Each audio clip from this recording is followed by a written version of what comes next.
सातारा पुणे जुन्या हायवेवरील वरिये पानमळेवाडी हद्दीत बुधवारी रात्री 8 ते 9 वाजण्याच्या सुमारास भीषण अपघाताची घटना घडली। रस्त्याच्या कडेला उभ्या असलेल्या लाकडांनी भरलेल्या ट्रॅक्टर ट्रॉलीला दुचाकीची मागून जोरदार धडक बसल्याने हा अपघात झाला। या अपघातात दुचाकीस्वार युवक गंभीर जखमी झाला असून त्याला तातडीने जिल्हा रुग्णालयात उपचारासाठी दाखल करण्यात आले आहे।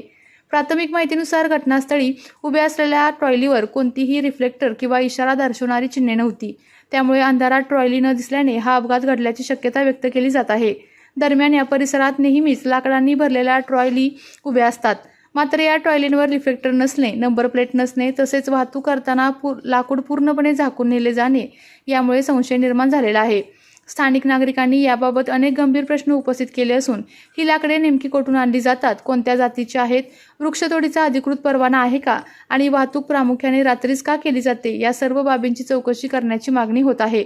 या घटनेनंतर तालुका पोलिसांकडून काय कारवाई केली जाणार तसेच सातारा वन विभाग या प्रकरणाची दखल घेऊन बेकायदेशीर वृक्षतोड व वाहतुकीवर नियंत्रण आणणार का याकडे सर्वांचे लक्ष लागले आहे।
आपल्या तालुक्यातील जिल्ह्यातील बातम्या सर्वप्रथम पाहण्यासाठी आजच सातारा न्यूजला YouTube चॅनलवर सबस्क्राइब करा, लाईक करा, शेअर करा आणि बेल आयकॉन प्रेस करायला विसरू